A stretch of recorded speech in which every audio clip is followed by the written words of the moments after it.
এখানে তার ঘেরের ব্যবসা ছিল। সেই ব্যবসা কেন্দ্রিক এখানে একটা দুর্ঘটনা ঘটে। সেই ঘটনায় তিনি এখানে খুন হয়।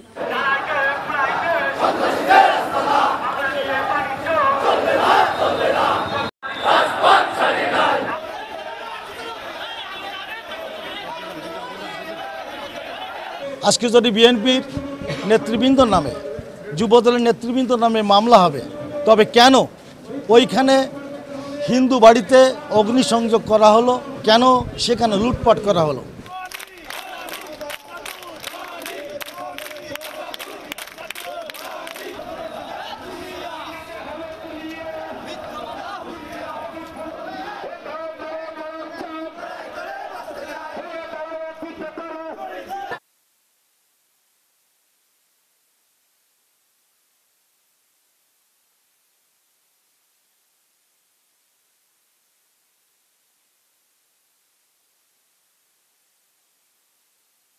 ওই জায়গাটা হলো একটা সেন্সিটিভ জায়গা, স্পর্শকাতর জায়গা, কারণ পুরো গ্রামটা হিন্দু, যারা আক্রান্ত হয়েছে তারা হিন্দু।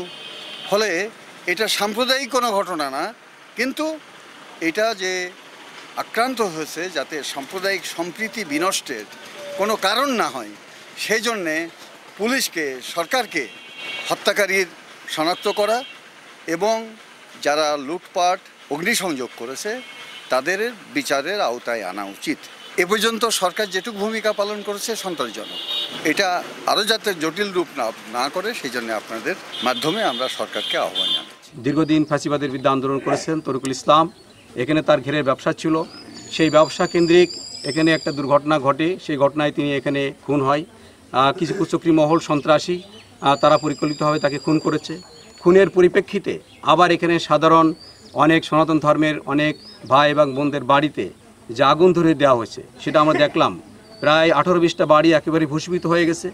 আমরা দুইটা ঘটনারই নিন্দা জানাচ্ছি, ধিক্কার জানাচ্ছি। রাজনৈতিক নেতৃবৃন্দ এবং প্রশাসনের কাছে বারংবার তারা বলেছে যে আমার ভাইয়ের সাথে ঘের সংক্রান্ত একটি বিষয়ে ডরমশিয়াটি ডেকে নিয়ে ওখানকার ঘের সংক্রান্ত বিষয়ে তাকে নির্মমভাবে ওখানকার কিছু দুষ্কৃতিকারীরা তাদের ষড়যন্ত্রে হত্যা করা হয়। কিন্তু হঠাৎ করে আমরা দেখলাম ডরমশিয়াটির প্রকৃত আসামিদের কিছু অংশ দিয়ে আমাদের নপড়ায় যাদের ঘেরের সাথে জীবদ্দশায় কোনো সম্পৃক্ততা নাই, যাদের কোনো ঘের বেড়ি নাই, আমরা দেখলাম 11 জনের নামে একটি মামলা রুজু হয়েছে অভয়নগর থানায়। আমরা ওসি মহোদয়ের সাথে কথা বলেছি। আমাদের আক্ষেপ এবং নিরপরাধ কাউকে এই মামলায় জড়ানো যাবে না, এই কথাটি আমরা, যে প্রশাসন নিরপরাধ কোনো নিরীহ ব্যক্তিকে যদি এটা নিয়ে কোনো কেউ তার ভাইয়ের লাশ নিয়ে অপরাজনীতি করে, সেই হত্যা নিয়ে তার দায় কোনো নিরপরাধ মায়ের সন্তান, কোনো নিরপরাধ পরিবার তার দায় নেবে না। তরিকুল ইসলামের মামলাকে ভিন্ন খাতে প্রবাহিত না করে প্রকৃত যারা খুনি, প্রশাসন সেই খুনিদেরকে খুঁজে বের করুক এবং তাদের নামে মামলা হোক। যে তরিকুল ইসলাম খুন হয়েছে তারই অনুসারীরা হিন্দু বাড়িতে অগ্নিসংযোগ করেছে, লুটপাট করেছে। আজকে যদি বিএনপির নেতৃবৃন্দ নামে, যুবদলের নেতৃবৃন্দ নামে মামলা হবে, তবে কেন ওইখানে হিন্দু বাড়িতে অগ্নিসংযোগ করা হলো, কেন সেখানে লুটপাট করা হলো?